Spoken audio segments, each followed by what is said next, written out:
Olá pessoal, meu nome é Aldemar Moreira. Para quem não me conhece, sou licenciado em letras, também sou filósofo. E nesse canal eu falo de mito, filosofia, política, etc.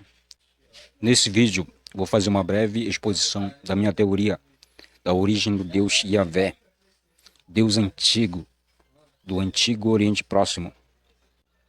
É conhecida a hipótese quenita da origem do Deus Yahvé a partir de Edom, de Seir, de Parã, de Midian, que são o norte da Península Arábica e do Monte Sinai.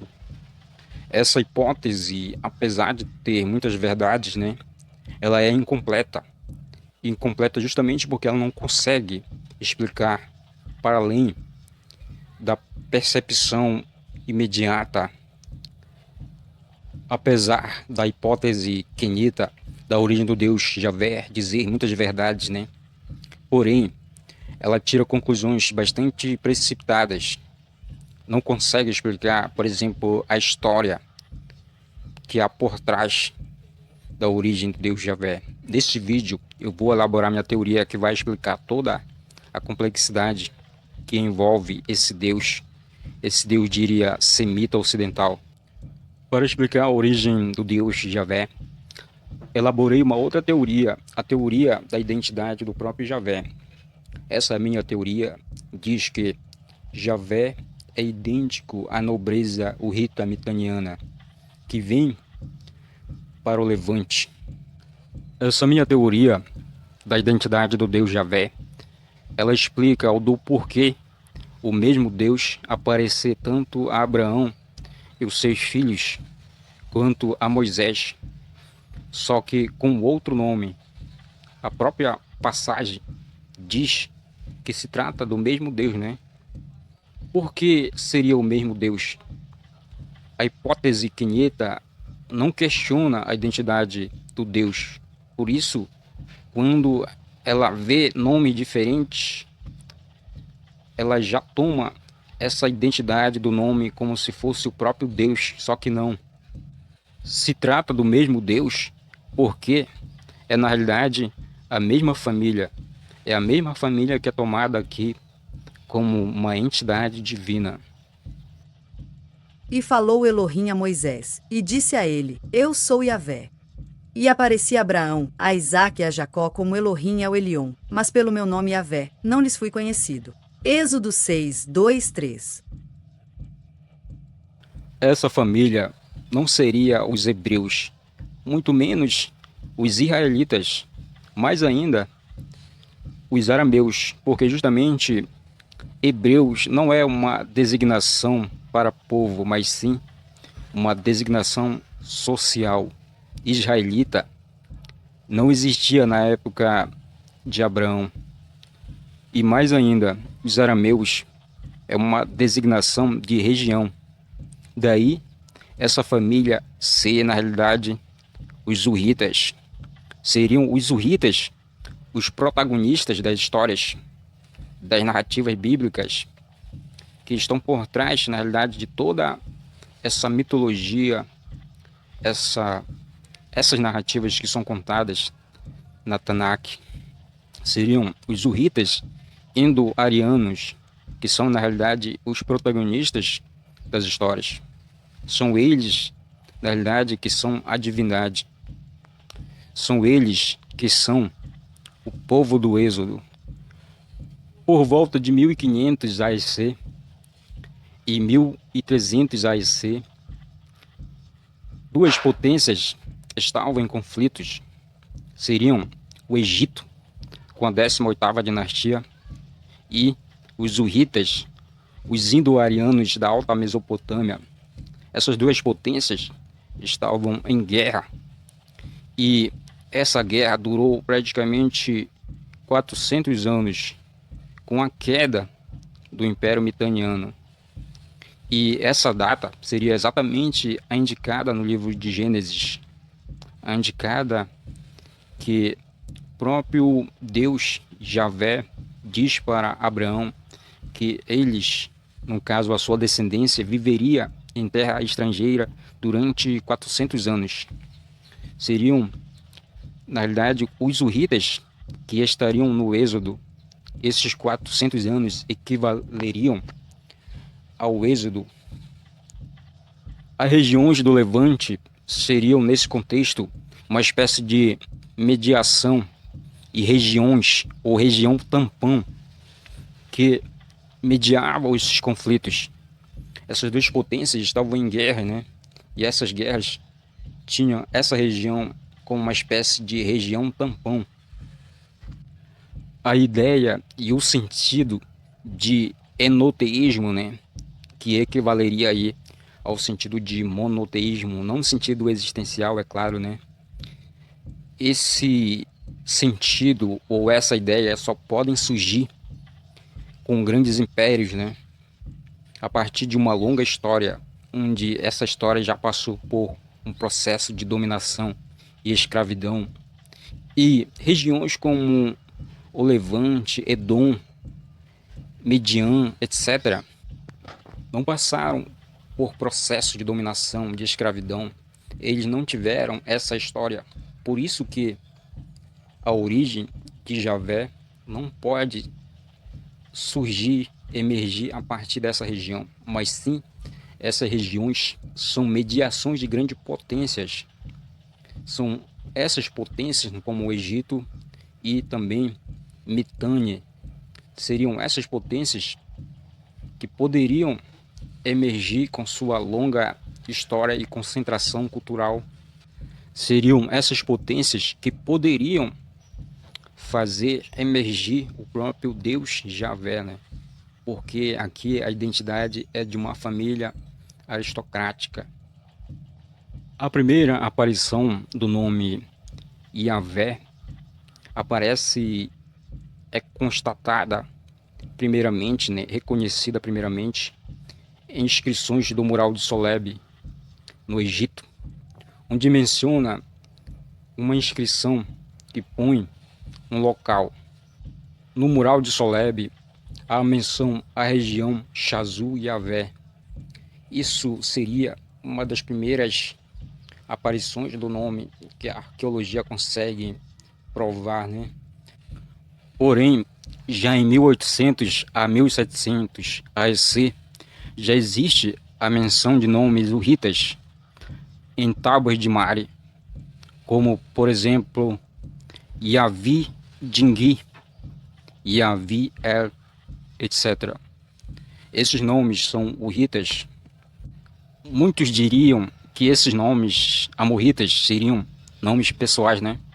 Porém, estão acompanhados, né, do símbolo sumerograma Dingir, né, que designa aqui divindade. No livro de Gênesis, Javé fala pela primeira vez com Abraão em Harã. No livro de Josué, Javé diz ter tomado Abraão da além do rio Eufrates. E isso diz muita coisa. E diz o mais importante. Diz que Javé já estava antes de Abraão vir para o Levante, para Canaã. Javé já existia antes em Harã. Isto é, já existia no contexto da dominação dos indo-arianos em Mitânia, com os hurritas. Em teoria, Abraão não pode estar nem antes, nem durante a 1500, antes da Era Comum, justamente porque nessa época o Egito não dominava o Levante. Nem nessa época existia ainda Canaã. Canaã só vem a existir por volta de 1500 AEC, justamente com a dominação de faraós egípcios no Levante. Por exemplo, Amose, que se pode concluir com Amose que já existe uma dominação em Canaã dos egípcios, justamente porque o nome Canaã já é atestado na estátua do rei de Elalak, Idrime, onde vemos pela primeira vez a menção do nome Canaã. Justamente esse nome aqui aparece pela primeira vez. Isso é uma comprovação e uma espécie de datação da própria mitologia das narrativas. O período de Abraão só pode ser por volta de 1434, onde eu elaborei uma teoria sobre essa datação, onde ela se encaixa perfeitamente em toda a cronologia dos patriarcas. E aqui, Abraão se confunde com o próprio rei de Alalakh-Dream, onde o rei de Alalakh-Dream era ao mesmo tempo servo na mitologia, isto é, no mito, ele era servo de deuses urritas como I ou Texub, e no plano real ele era servo do rei de Mitânia. Então, aqui, ó, Idrime é como se fosse o Abraão dessa época, ao mesmo tempo que Abraão não se confunde com ele, né? Mas existe uma proximidade de personagens que, ao mesmo tempo, esses personagens quase se confundem. No período de Abraão, Harã, por volta de 1434, Harã era um centro cultural onde existia a adoração de deuses lunares. Mas, por outro lado, a classe dominante, como foi atestado por Hugo Winkler, a classe dominante adorava deuses védicos. A classe dominante adorava deuses védicos como Mitra, Indra, Varuna e os irmãos Nasatya. Por isso, na Mesopotâmia, além do rio Eufrates, os pais de Abraão adoravam deuses lunares, o que já não vale para o próprio Abraão, porque justamente nesse contexto aí, Abraão está conversando com o próprio Javé, e isso em plena Harã, em pleno contexto mitaniano. Em estelas de reis tanto hititas como de reis mitanianos, já existe o sentido de enoteísmo, de solarização, onde o sol seria o centro de toda a ordem social e ao mesmo tempo o próprio sol seria o rei, né? E essa ideia de solarização é introduzida no próprio Egito com o próprio Akhenaton e sua mãe, que ambos eram de origem urrita síria. Então não é por acaso que a ideia de solarização, de enoteísmo, perpassam esse contexto. Edom, Israel e demais regiões aparecem justamente quando o Império Mitaniano sucumbe, desaparece, justamente porque aqui coincide o desaparecimento do antigo império com o aparecimento do novo império, né? Essas regiões de mediação, como Israel, Seir, Midian, são regiões onde Yahvé se situa nelas no momento. Yahvé não vem delas, mas se situa nela no momento onde há domínio egípcio. Não existe aí vácuo de poder, porque justamente o Egito domina a região. Ou existe uma luta interna nessa região, uma luta dessas regiões de mediação com o próprio Egito. Então, Yahvé não vem delas, dessas regiões, mas se situou nelas em um dado momento, momento de dominação do Egito. As vastas informações que temos sobre os urritas são informações extensivamente extra-bíblicas, justamente porque as informações que temos na Bíblia sobre os urritas são demais escassas. Os urritas aparecem como Oreus no Monte Seir. Os urritas aparecem, ou no caso os Oreus, aparecem em Deuteronômio 2:12, habitando a região de Edom. Existe um personagem na narrativa bíblica chamado Seir. Possivelmente, esse personagem, que é denominado Oreu, possivelmente ele é uma etiologia dos urritas no Levante. Por outro lado, a origem dos urritas no Levante é ignorada. A origem dos hurritas talvez é ignorada por justamente os hurritas precederem, enquanto povo existente, a própria vinda deles para o Levante. Os hurritas já existiam quando eles vieram para o Levante. Seir, Edom, Midian são as regiões que posteriormente a arqueologia comprovará a existência de Javé nessas regiões. Por outro lado também, as narrativas da Tanakh indicam que Javé sai dessas regiões. Em Juízes 5, 4.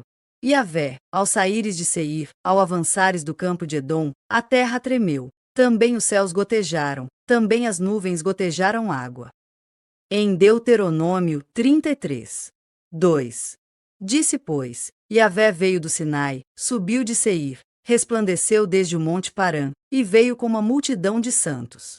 Em Abacuque 3, 3. Eloá vem de Temã, e o santo do monte Parã. Porém, cabe fazer uma diferenciação aqui. As narrativas da Bíblia hebraica jamais disseram que Javé se originou nessas regiões.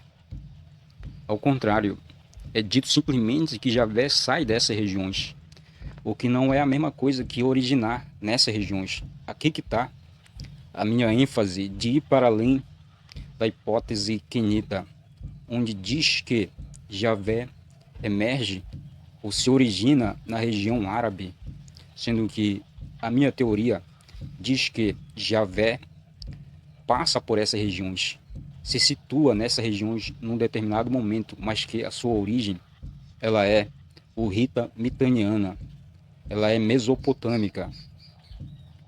Sair e originar são duas coisas completamente diferentes. Daí o equívoco dos teóricos da hipótese quenita, que não sabem diferenciar essas duas categorias. Os conhecidos chazus, essa palavra que geralmente é traduzida como nômades ou beduínos, estão vinculados a Javé, porque eles aparecem junto com o próprio nome de Javé em inscrições do mural de Soleb e Amara Oeste, como Terra Chazu Yavé e Terra Chazu Seir.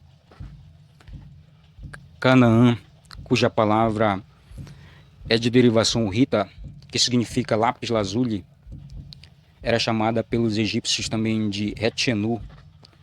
Por outro lado também existia uma outra palavra que se usava para Canaã, que era Cor ou Curu, que é uma outra referência aqui aos hurritas. Essa região era o norte da Síria. Na época das cartas de Amarna, no contexto de 1300 AC, as famílias locais, em grande parte, tinham nomes indo-arianos. Esses nomes indo-arianos é uma marca da presença dos hurritas no Levante.